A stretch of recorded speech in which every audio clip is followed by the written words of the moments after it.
Bom dia, boa tarde, boa noite, tudo bem? Espero que sim. Hoje vai ser um dia aqui muito especial. A história que nós vamos compartilhar com vocês chegou até mim pelas redes sociais e assim que tomei conhecimento dessa trajetória, eu tinha certeza de que precisava compartilhá-la com você. A minha convidada de hoje é a aluna do GRAM. Desde criança sempre sonhou em trabalhar na polícia e após muita dedicação aos estudos, conseguiu. Alana Fialho foi aprovada em 11º lugar para o cargo de delegada no concurso de 2022 da Polícia Civil da Bahia e vai fazer seu curso de formação ainda neste mês. Antes, ela já havia sido aprovada para o cargo que exerce atualmente, de investigadora da Polícia Civil da Bahia, e também para o cargo de agente de polícia de Pernambuco, ou seja, ela sabe ser aprovada em concursos. Inspirada por uma tia policial civil, ela venceu todas as dificuldades, e não foram poucas, para continuar estudando até realizar seus sonhos. Assim como muitas outras pessoas, a Alana teve que estudar enquanto cuidava de 2 filhos, um bebê e um adolescente, estando desempregada e até mesmo no hospital, enquanto acompanhava a recuperação de seu filho mais novo, que precisou ser levado à UTI por conta de uma doença que contraiu. Seu lema, filho não é empecilho, é combustível. Estamos aqui com a Alana Fialho. Alana, seja muito bem-vinda, muito obrigada por estar conosco. Gabriel, bom dia, boa tarde, boa noite, como você falou. E muito feliz de estar aqui, muito feliz de verdade. Esse quadro, ele motiva pessoas a assistir várias vezes ao longo de toda a minha trajetória. E hoje é uma honra que eu não consigo nem descrever de poder estar aqui e contar um pouco dessa caminhada, dessa trajetória. E muito, muito obrigada mesmo pelo convite. Muito feliz. Bom, Alana, quando estávamos preparando essa entrevista, você nos disse que sempre sonhou com as carreiras policiais e que sua tia foi uma inspiração. Então, conta para a gente um pouco melhor sobre isso. Por que você tinha esse desejo? O que alimentou esse desejo? O que faz os seus olhos brilharem com a polícia? Então, é a famosa história de menina, né? A história da criança que quer ser policial. Minha tia é policial há muito tempo, é a irmã da minha mãe. E eu estava com ela num passeio. Essa história, inclusive, eu não contei nos bastidores, vou contar aqui agora. Estávamos num passeio no centro da cidade aqui que eu moro hoje. E teve um crime, na verdade, foi um homicídio dentro de um local histórico, inclusive, aqui da cidade. E ela, obviamente, queria me tirar do local. E eu queria ficar, eu queria ver, eu queria saber quem foi. Eu comecei a querer elucidar o crime, imagine, 9 anos, eu me lembro até hoje. Ela queria me tirar e eu queria me... Não, tia, eu preciso ver, eu preciso... Aí ela, menina, pelo amor de Deus. Não, e aí me afastou do local e a gente chegou a ver, né, a chegada da polícia e aquele pessoal, né, com colete e tudo. E aquilo ali já me despertou uma vontade, naquele momento, de ser policial. Aliado a isso, a própria história da minha tia, que foi a primeira policial da família, né? Hoje somos alguns na família policiais, né? Ela, eu, meu marido, alguns primos, enfim. Hoje já expandiu um pouco mais, mas ela foi, sem dúvida, sem querer, espontaneamente, mentora de todos nós na carreira. Então, como diz minha mãe, ela é a culpada por tudo isso. Você tinha quantos anos? Eu tinha 9 anos. 9 anos. 9 9 anos. anos.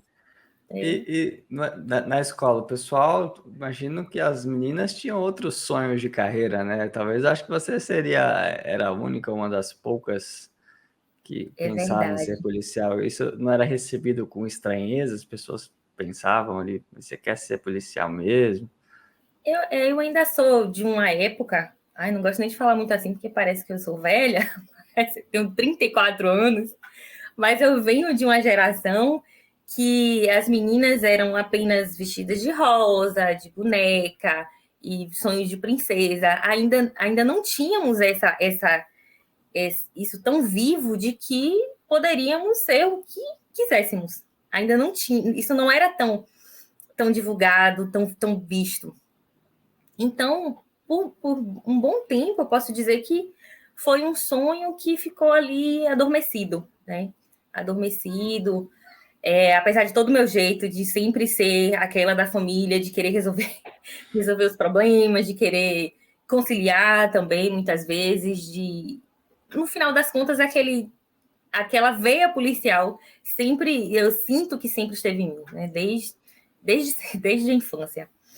Agora, na escola, não era realmente muito querido pelas meninas, ou pelo menos como eu, que não eram incentivadas a isso, né? A profissão do menino, a profissão do homem, ainda é atualmente um ambiente muito masculino, muito masculino. Não sofro com isso, tá? Inclusive, deixar aqui claro, eu trabalho com excelentes policiais, homens, mas é um ambiente ainda muito masculino, por questões históricas, né? Ainda é.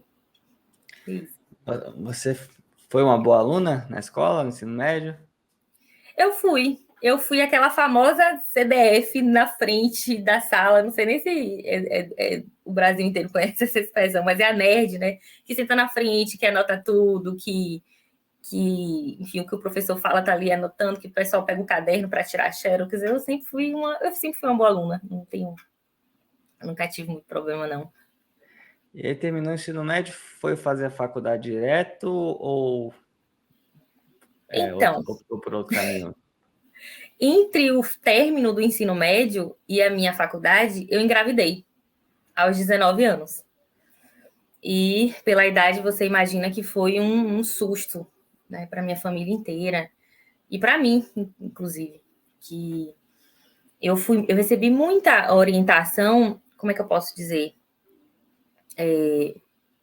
de escola, mas orientações relacionadas a outros aspectos, não a minha vida de menina para mulher. Então, obviamente, não estou responsabilizando outras pessoas, mas eu fui mãe muito cedo, né? Eu fui mãe muito cedo, aos 19 anos. E foi justamente nesse período do término do ensino médio para o início da faculdade. Recebi muito apoio da família, do pai do meu filho e da minha mãe.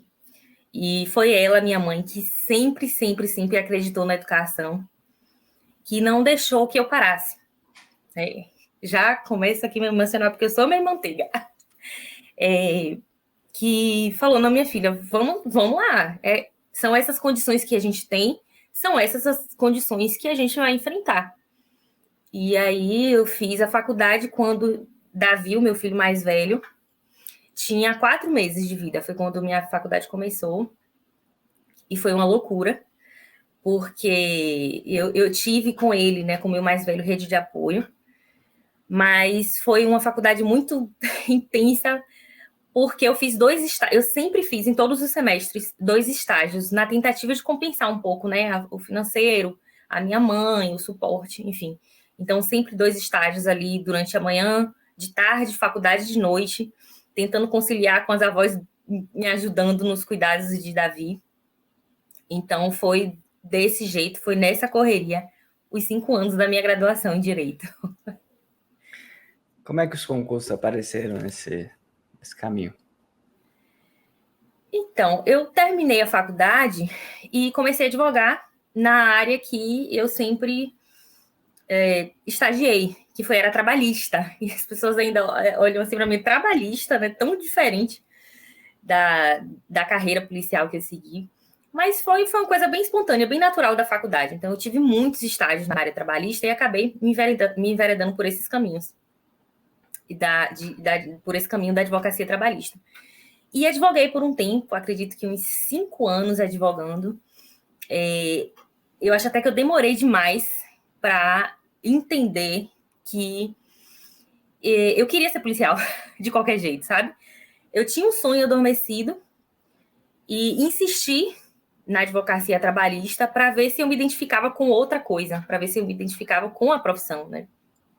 Mas por que você queria outra coisa? Queria que eu fosse por outro caminho, tentar outro caminho? Eu sempre, na verdade, deixei guardado essa vontade, desde a infância, né, de ser policial.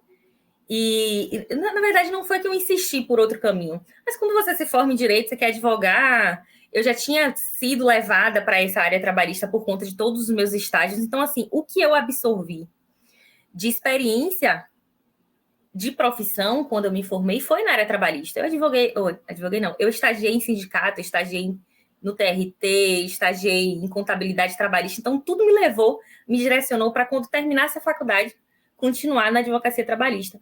E continuei na advocacia trabalhista até o dia que eu fiz assim, não, peraí, eu vou ter que colocar meu sonho para frente.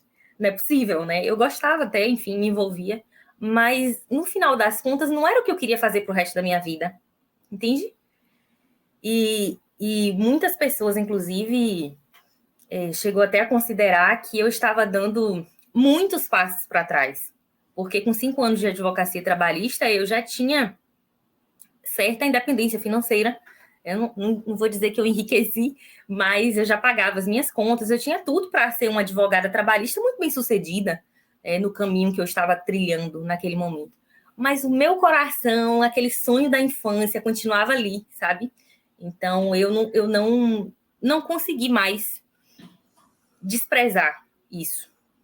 E aí foi quando eu recebi um convite para lecionar numa universidade, numa faculdade em Salvador. E eu falei, não, esse é o momento, vou subestabelecer todos os meus processos, vou começar a dar aula, isso foi em 2015, vou começar a dar aula de uma matéria que seja associada à área policial, e aí eu decidi por ser professora de Direito Constitucional na faculdade, eu tive essa liberdade, né, quando eu fui contratada pela faculdade, e aí já direcionei daí. Larguei completamente, abandonei a advocacia, comecei a dar aula na faculdade, e aí, junto a isso, é que eu pude, de uma certa forma, me manter, né, financeiramente para poder estudar, E comecei assim, dando aula na faculdade, a manhã inteira, a noite inteira, estudava de tarde, às vezes eu ficava o dia inteiro na faculdade. Muitos alunos, inclusive, me encontravam na biblioteca. E era estranho, né? Um professor na biblioteca. Eu poderia, inclusive, estudar na sala dos professores, mas eu gostava daquele ambiente acadêmico, né? De pessoas estudando. Então, muitas vezes eu estava ali uma manhã inteira de aula, preparava a aula, e de tarde continuava estudando, à noite dando mais aula, e fiquei assim até a minha... Dando aula foram 5 anos, né? Mas foi a partir daí que eu fui aprovada no meu primeiro cargo, que foi de agente de polícia, lá em Pernambuco. Não passei bem, eu fiquei no cadastro reserva, mas eu fui chamada, fiz todas as etapas, todo mundo que passou foi convocado. Então, eu fui convocada, não fui nomeada, porque coincidiu com a Bahia. Quando eu fui aprovada aqui, também fiz todas as etapas, e como eu sou da Bahia, eu preferi assumir aqui. Mas, mais ou menos por aí. E como é que você conciliava essa jornada? Mãe, dando aula, estudo para concursos, como é que cabia tudo isso no seu dia? Nesse início de estudo para concurso, quando eu tive a minha primeira aprovação, eu só tinha o meu mais velho, que é Davi. E eu tinha para ele rede de apoio. Eu insisto em dizer que eu tinha para ele rede de apoio, porque quando o segundo nasceu, eu já não tive mais. Mas eu chego lá. E aí, nesse primeiro momento, realmente foi bem difícil. E o GRAN já começa daí, na minha vida. Porque eu morava numa cidade e dava aula nessa faculdade que eu falei, numa outra cidade vizinha, mas era mais ou menos 1 hora e pouco de carro dirigindo. E foi quando eu comecei a estudar, né?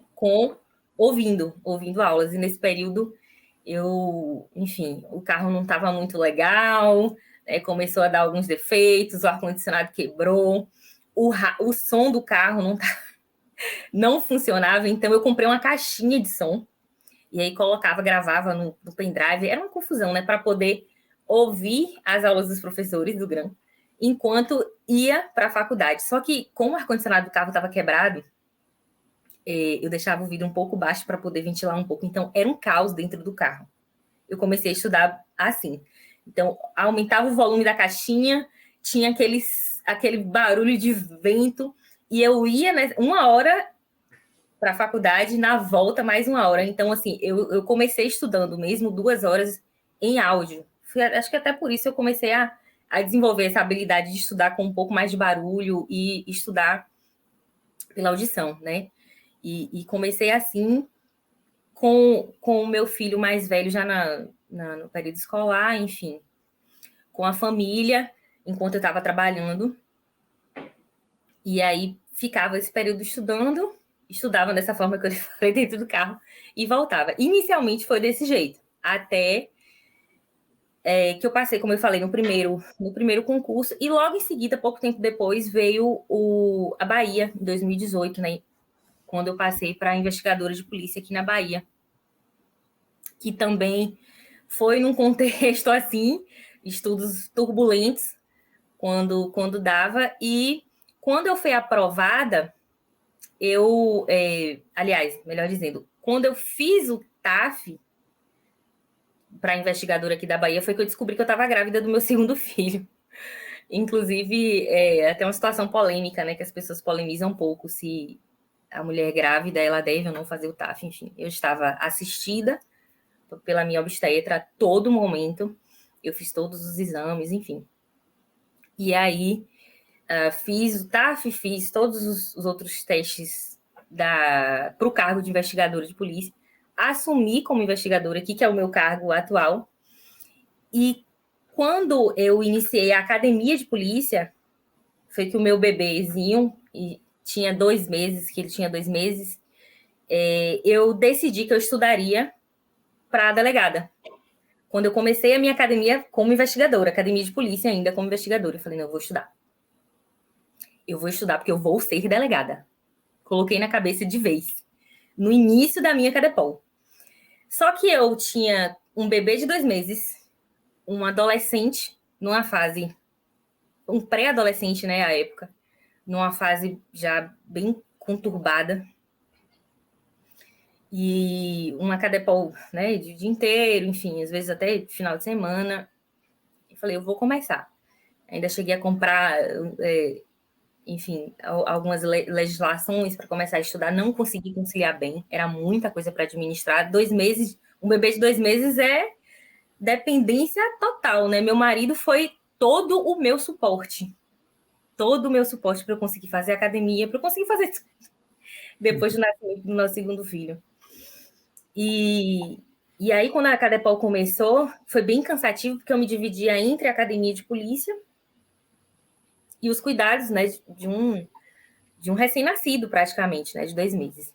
E aí, ao término da nossa CADEPOL aqui na Bahia, que é de 4 meses, ele já estava com 6. Eu falei, não, agora vai. Agora eu começo de vez. A minha CADEPOL encerrou, Gabriel, quarta-feira. Era uma quarta-feira. Eu comecei a estudar para delegado de polícia na quinta. Cansadíssima, porque a CADEPOL realmente, enfim, consome bastante. E, enfim, lactante. Mas eu decidi começar. E eu não queria esperar mais condições ideais para isso. E a gente sai da CADEPOL aqui na Bahia desempregado, né? A gente está aqui numa situação que ainda não temos a nomeação. Diferente de outros estados.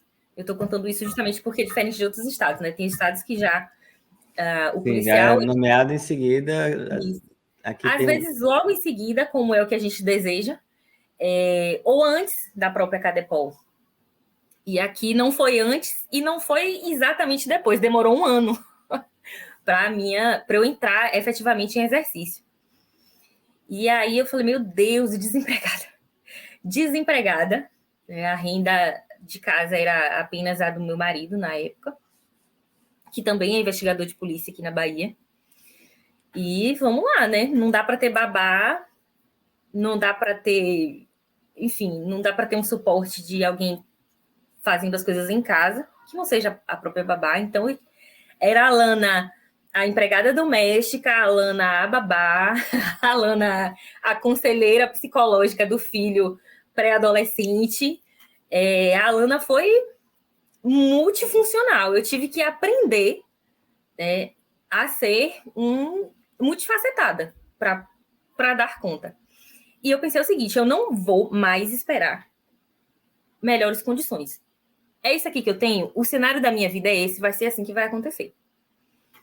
E foi bem difícil esse primeiro ano desempregada, a Depol tinha acabado, eu voltei para casa para cuidar da família, e foi bem difícil porque eu precisava estudar, aliás, melhor dizendo, eu precisava fazer as coisas em casa com o pequeno acordado, com o meu bebezinho acordado. Por quê? Porque eu precisava aproveitar a hora que ele estivesse dormindo para estudar. E então eu me virava nos 30, né? Colocava assim umas músicas para ouvir, porque exposição a telas eu sou contra. Então eu colocava ele para ouvir umas musiquinhas e aí ia fazendo as coisas em casa, ia arrumando tudo, brincava com ele, tudo com ele acordado, para quando ele estivesse dormindo eu pudesse estudar. E era um estudo muito cansativo, porque Inácio, né, que é o meu filho mais novo, ele nunca teve, ele tem 4 anos hoje, ele nunca teve sono tranquilo. Vou até te falar, viu? Não sei como é aí com você, mas tem aquela história que contam que é só o primeiro ano, às vezes passa um pouquinho, às vezes passa um pouquinho. E aí ele nunca teve um sono tão tranquilo. Então, era uma mistura de privação de sono com cansaço, com tudo, uma turbulência de sensações. Mas eu falei, vou continuar. Todos os dias. A minha ideia sempre foi fazer o que eu pudesse fazer de melhor, dentro do que eu poderia fazer. Eu precisei não me comparar com as pessoas. Eu precisei fazer isso. Porque se eu fosse me comparar com as pessoas que estão no Instagram dizendo que estudam 10 horas por dia, eu ia entender que não era possível. Eu com um bebê pequeno, às vezes a soneca de nascinho era de 40 minutos, era o tempo que eu tinha para abrir uma aula de aragonês, entende? Era o que eu poderia fazer ali enfim, da forma menos cansativa possível, né? Assistir, colocar uma videoaula para estudar. Então, eu ia encaixando ao longo do dia, quando o meu marido chegava à noite, ficava com o pequeno, para que eu continuasse estudando, já muito cansada, mas continuava fazendo o que eu poderia fazer. Então, esse primeiro ano foi bem cansativo, porque eu me desdobrei demais. E insisti no estudo diário. Insisti na velha e boa constância, né? De fazer mesmo o grão do dia. E, inclusive, o grão... Não tem como eu falar da minha história sem falar do grão. Porque, muitas vezes, como eu falei, né, eu colocava musiquinha para ele ouvir, para poder se distrair um pouquinho. Mas a maior parte das vezes, o que estava na televisão eram as videoaulas. Eu brincava com ele aqui, eu falei, não, alguma coisa eu vou assimilar, né? Se eu colocasse uma série aqui, eu ia prestar atenção. Então, é uma videoaula, mas alguma coisa aqui eu vou ter que aprender. Então, eu ficava ali, brincava, fazia alguma coisa dentro de casa, enfim, e a aula, eu estou apontando para lá porque a televisão do meu quarto fica ali. E a aula sempre rodando. Então, às vezes era mais fácil, às vezes nem tanto, mas foi como deu. Assim foi o meu primeiro ano de estudo específico para o cargo de delegado de polícia, né? Eu já tinha, como eu falei, já tinha passado para investigadora, já tinha feito a Cadepol, mas ainda não tinha sido chamada. Então, foi desse jeito que eu comecei. E um ano inteirinho desse jeito. Aí, eu fui nomeada como investigadora, finalmente, finalmente, a glória chega, né, do concurseiro. E aí foi mais fácil no sentido financeiro, né? Porque agora eram 2 rendas. Ficou mais fácil nesse sentido. Eu também já pude ter alguém para me ajudar em casa, então ficou mais tranquilo nesse sentido. E continuei estudando, né? Continuei estudando mais 1 ano e 9 meses, que eu estudei ao todo para o cargo de delegado de polícia por 2 anos e 9 meses. Exatamente por 2 anos e 9 meses, porque eu queria passar na Bahia. Eu sei que é estranho, né? As pessoas estudam para fazer a prova no Brasil inteiro, porque é muito difícil, e eu entendo isso. Mas eu tenho uma limitação territorial que é de família, né? Meu marido é servidor estadual. Como é que eu vou passar lá no Amazonas? Não dá, não daria para mim. No máximo, assim, para que eu não criasse uma pressão interna muito grande, eu me permitia, e isso, obviamente, conversando com ele, tudo sempre muito acordado entre a gente, conversando com ele que, olha, se tiver ali em Sergipe, dá para a gente ficar ali na divisa, se eu passar, por exemplo, em Pernambuco, né, como delegada, dá para a gente ficar ali, Juazeiro, Petrolina, enfim, sempre pensando que poderiam ter outras possibilidades além da Bahia, mas o meu foco sempre foi a Polícia Civil da Bahia como delegada de polícia. Quem me conhece sabe, quem acompanhou minha trajetória sabe que era isso aí. E aí, diga. Quase 3 anos estudando para esse concurso. Como é que foi o dia da prova aí? Como é que você estava? Então, eu posso fazer só mais contar só mais um fato antes de chegar no dia da prova. Pode, claro. Que eu acabei pulando sobre esse período desse meu primeiro ano de estudo para delegado, que eu estava em casa desempregado. O bebê, como eu falei, muito pequena, eu comecei com ele com 6 meses, e quando ele fez 11 meses, nós descobrimos enfim, pelos sintomas, que ele estava com dengue hemorrágica. E foi aí que veio a parte mais difícil, na verdade, o fato mais difícil, perdão, de toda a minha preparação.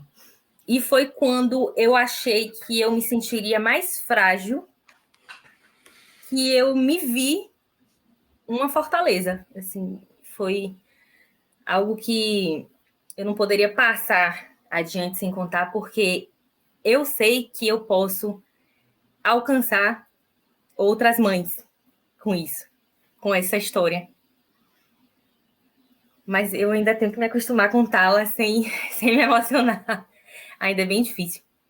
E aí, com 11 meses, nós recebemos esse diagnóstico, que foi um diagnóstico muito duro, porque não era tratar uma doença, era o risco da perda do nosso bebê. E aí, com o diagnóstico já veio a internação na UTI. E foram os dias, Gabriel, você é pai. Você imagina, foram os dias mais difíceis de toda a minha vida. Os dias mais difíceis, os dias mais longos. E eu pedia né, proteção a Deus, pedia que Ele intercedesse pela vida do meu filho. E prometi que eu seria a melhor mãe para aquelas 2 crianças que ele tinha me dado. Então, quando a gente venceu essa doença, ainda no hospital, né, no dia seguinte à saída dele da UTI, ainda com acesso central, ainda monitorado, ainda com tentando, a gente tinha que mantê-lo na maca, né? Imagina, ele já estava mais elétrico, já estava reagindo, e segurar na maca era um trabalho no leito, mas ainda dentro do hospital, nós comemoramos 1 aninho dele lá, e nesse dia que nós comemoramos 1 aninho dele lá, eu retomei a minha preparação. Eu voltei a estudar. As enfermeiras e meu marido, enfim, quem passava por lá, essa mulher não é normal, não. Mas Gabriel, era tão cristalina o que Deus tinha, era tão cristalino o que Deus tinha preparado nas nossas vidas, o meu propósito estava tão mais firme.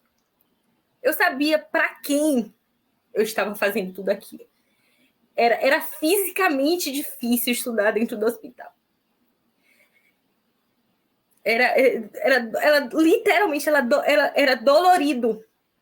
Porque eu estudava muito pouco, obviamente, quando ele dormia. E talvez a minha opção devesse ser dormir também, aproveitar ali algumas horinhas de sono, e eu insistia que eu ia estudar. Porque era por ele, pelo irmão dele, e porque eu daria para eles uma vida segura, uma vida que eu não tivesse oscilações financeiras, que eu pudesse ser um porto seguro em todos os sentidos para os meus filhos. Então, para mim, era muito claro o que eu estava fazendo e que ia dar certo.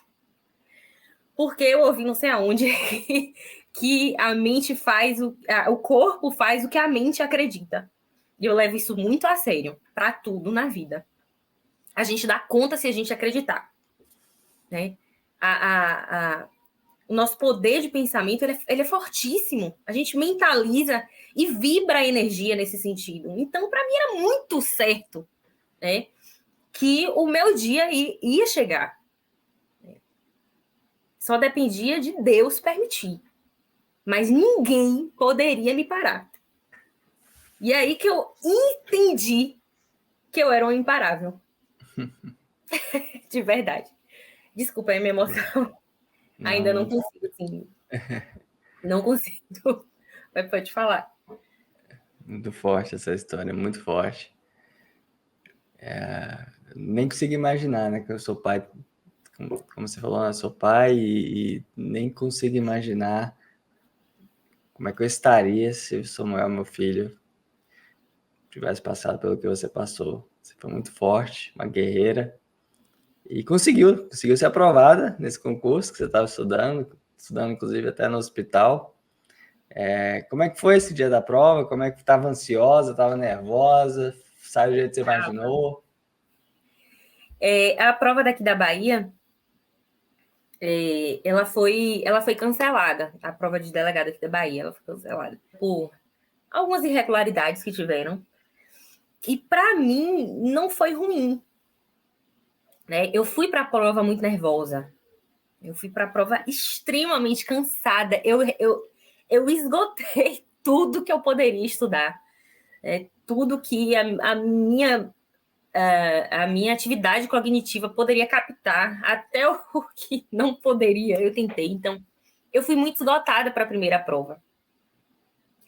Eu estava, assim, eu me sentia preparada, mas o concurseiro, ele é naturalmente um ser inseguro, então eu me desdobrei muito e eu estava aqui naquele estudo frenético de verdade para a reta final, né? Daqui da Bahia. Inclusive, a reta final, para mim, não começou quando o edital abriu. A reta final, para mim, começou quando o governador da Bahia falou que ia ter concurso. Pronto, para mim ali era o sinal de meu gás total. Tudo que eu poderia fazer de melhor, eu faria. Então, quando chegou na prova, né, próximo da prova, eu já estava muito cansada. Né? Só que eu não percebia que eu deveria, naquela última semana, baixar um pouco mais o ritmo, né, e poder chegar bem na prova. Então, eu fui muito cansada. Tiveram alguns problemas na minha escola. Eu fiz a prova num colégio público do subúrbio de Salvador. E aí teve um famoso paredão de som, não sei se eles já sabiam, né? No fundo tem um ambiente até conflagrado da cidade, né? Conflagrado, que eu digo, de criminalidade mesmo. E aí foi um paredão de som altíssimo, as canetas balançavam em cima da carteira. Eu falei, meu Deus do céu, como é que eu vou conseguir fazer uma prova desse jeito? E não fiz uma boa prova, né? Errei o que eu sabia, e eu estava muito nervosa, já muito cansada, e essa situação do barulho foi péssimo. E quando eu saí, que já tinha a notícia das irregularidades, né, de uma possível anulação, foi um alívio tão grande para mim, E eu senti um poder divino, de novo, um agir de Deus tão grande na minha vida. Foi como se Deus tivesse soprado no meu ouvido, dizendo que era para mim aquela anulação. Minha filha, é seu. Essa anulação é sua. Eu estou te dando uma nova oportunidade de fazer o que você sabe. Agora segure sua onda. Viu? Vá com mais calma, seja mais tranquila, estude um pouquinho menos, que eu realmente estava num nível de frenético demais. Vá com calma, você está preparada. Só faça. Só faça. Entregue nas minhas mãos, que vai dar tudo certo. E aí, foi nesse choque que eu tomei com a anulação que eu falei, não, peraí, que eu tenho que entregar. Aqui eu tenho que entregar. A minha parte eu tô fazendo. Eu preciso deixar o agir de Deus na minha vida. Então, se for para ser minha prova, ela já é. Eu só não sei ainda. Porque se for para ser minha, Deus já reservou. Eu só não sei ainda. Então, vou lá fazer. E aí, quando saiu a prova, eu fui tão tranquila. Que meu marido fez assim, você tá diferente. Você tá diferente hoje. Eu fui, né? Me arrumei, acordei num horário mais normal, que eu praticamente tinha acordado na noite anterior, no meio da madrugada, para me arrumar, para chegar muito cedo e ficar estudando. Eu estudei a lei de licitação até o artigo 88 da lei de licitação. Antes de entrar na prova, gente, que maluquice, eu cansada, né, na prova que foi anulada. E eu me lembro que foi exatamente até o artigo 88, que é quando encerra a parte licitatória. E aí, na segunda prova, na prova que valeu efetivamente, que eu fui aprovada, eu fui tranquila, calma, serena. E quando eu estava fazendo a prova, depois que eu notei que a sensação foi essa, no momento eu não sentia. Era apenas eu e alguém soprando que eu tinha que escrever. Sabe? Como se eu tivesse entrado numa bolha. Como se eu tivesse feito a prova no meu ambiente, aqui. Sabe? Na minha casa, com a minha tranquilidade, eu não ouvia gente saindo para ir ao banheiro, eu não ouvia gente bebendo água, fazendo barulhinho de comida, eu não ouvia fiscal falando. Eu simplesmente entrei numa bolha e fiz a prova. E assim foi a manhã inteira de prova. A manhã inteira de prova. E a parte da tarde, que foi a prova discursiva, eu tinha um certo temor da prova discursiva, né, que é uma parte mais encorpada da prova, enfim, que no final das contas a gente sempre tem um receio maior de fazer. E aí eu dei uma leve revisada, nada de demais, comi alguma coisa leve e entrei para a prova. E aí a gente sabe que numa peça prática profissional não dá para fazer um rascunho inteiro, né? Não tem como, porque o tempo apertado. A prova tinha uma instrução lá que eram para 150 linhas, e assim, não deixava claro se a gente poderia fazer menos do que 150 linhas. Então eu falei, eu tenho que escrever 150 linhas. Vai ter que baixar aqui um doutrinador nato, que eu vou ter que escrever 150 linhas, que são 5 páginas de prova. E aí eu não podia fazer o rascunho, como eu falei, poderia fazer um esqueleto, né? Pelo menos os pontos chaves ali para poder depois fazer realmente, efetivamente passar para o caderno oficial. Só que na hora, quando eu li o caso, né, da peça prática e as questões, Gabriel, não sei o que foi, eu não sei te dizer o que aconteceu comigo, eu simplesmente abaixei a cabeça e escrevi, e eu ouvia e escrevia, e eu ouvia, quase uma psicografia, enfim. Desse jeito, eu errei exatamente 3 palavras das 150 linhas, aquela palavra que a gente passa o tracinho em cima, sem fazer sequer esqueleto. E às vezes, eu nem gosto de falar, eu já estou falando aqui no grana para tanta gente, mas enfim, fica parecendo, mas agora que passou, fez, né? Mas é a minha história. Foi o que aconteceu comigo. Eu não teria por que não dizer a verdade. Foi assim que a minha prova aconteceu. Eu estava preparada para fazer de uma forma, né? Que era fazendo esqueleto, depois passando, enfim. E aconteceu de outra. Então, eu me sinto até hoje um instrumento de Deus, sabe? Para ser alguém que veio com a missão de cuidar de 2 crianças, de ser esposa, enfim. E em breve, delegada de polícia, né? Vai começar o curso de formação neste mês, alguns dias, né? A ansiedade já está começando a bater. Mas muito feliz mesmo. Alana, parabéns pela sua história, muito inspiradora. A gente fica muito feliz de saber que o GRAN ajudou de alguma forma nessa linda trajetória que você tem trilhado e que ainda tem muito a trilhar, muitas pessoas a ajudar, muito trabalho a ser feito como delegada. Parabéns e muito obrigado pela confiança no GRAN. Gabriel, eu agradeço demais esse momento. Para mim é muito importante. Eu mentalizei, como eu falei para você, que um dia eu viria aqui, né? Como eu falei sobre a força do pensamento. Então, esse quadro é um quadro que motiva, que inspira. Continue, não pare. Você realmente consegue transformar, você e todo o GRAN, toda a estrutura do GRAN, com os seus profissionais, com seus colaboradores, vocês conseguem transformar vidas.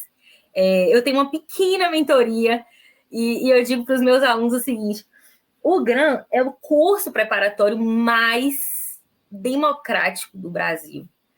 Vocês democratizaram o ensino preparatório para concurso e agora mais, né, em outras áreas também. Então, continuem, vocês estão transformando vidas, de verdade, de verdade. E em nome de todas elas, eu agradeço do fundo do meu coração.